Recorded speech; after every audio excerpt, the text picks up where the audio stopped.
All right, so in this video, we're going to start looking at some of the specifics when it comes to the Army units.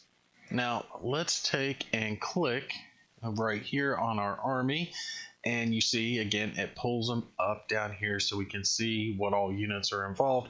And of course, we've gone over the basics already, the infantry, cavalry, artillery. Those are your three basic military units. And when you're looking at these units, you can see they have a little bit of information on them. Obviously, a picture of whether it's infantry, artillery, or cavalry. Down here in the bottom right, there is going to be a number, and that number is going to be between 0 and 6. And this is the unit's experience. So the better they are, the higher the number is going to be. So your most elite units are going to be a 6, and your new, fresh, out of basic units, they're going to be a 0. We'll touch a little later on how you're going to increase the experience with your units. Now, up here in the upper right is the state that each one of the units is from. So you see they're not all from the same state. We got Massachusetts, New York, New Hampshire, Vermont, all the different states. And this is one of the things you kind of got to keep in the back of your head on where they're from. Because, again, you don't want to lose a whole lot of units from the same state because it can affect your recruiting pool. Now, something else you have to consider when it comes to your units is what type of weapon they're using. Now, if we look at these two infantry units, you'll notice that this one has a small little white S in its upper left corner. This signifies that this unit is a smooth bore, so their rifle is not rifled. They aren't as accurate in combat as units that don't have that little small S.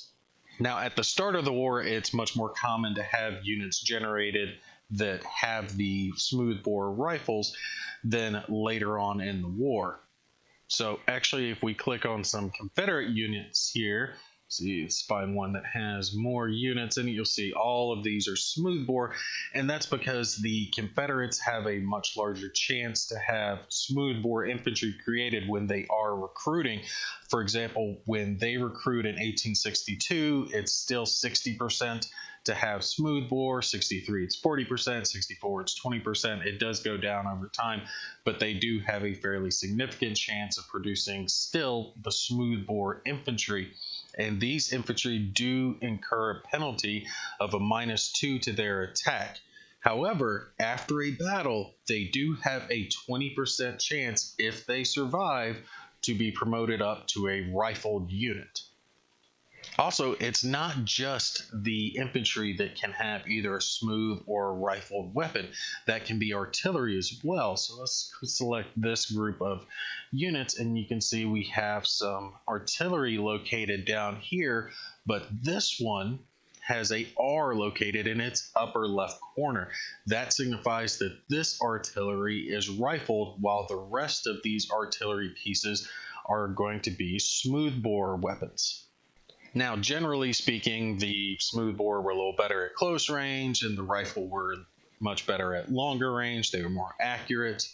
And when you produce artillery units, it's going to depend on what year it is on what type of artillery unit you're going to get. It's going to be random when it comes to the actual generation of the units.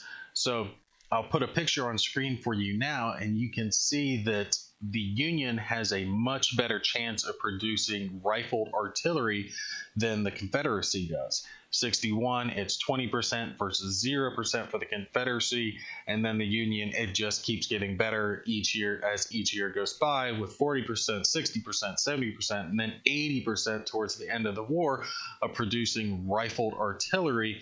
And you see with the Confederacy, they never get higher than 20% chance. So that is something you need to keep in mind if you're playing the Confederates, is that they are not very likely to have the upgraded rifled artillery. Now, there is one other type that I'm going to address in this video, and that has to do with repeating rifles. And this is something that you can get from one of your event cards. So let's click here. I think I do have one. Yep, right here, repeating rifles. Adding a repeating rifle to one of your infantry or cavalry units, and this gains them a +2 to their attack and their defense, and it gives a chance to cause disorder to the enemy units. We'll get into disorder when we start talking about the battle specifically, but let's click on this card and play it. and we have to select a unit to receive this upgrade. So let's select this infantry unit, or a cavalry unit rather, from New York, and select the unit. And now you see that they have a RR in their upper left hand corner, designating them as carrying repeating rifles. So they do have that bonus to their attack and defense and can cause that disruption to the enemy units.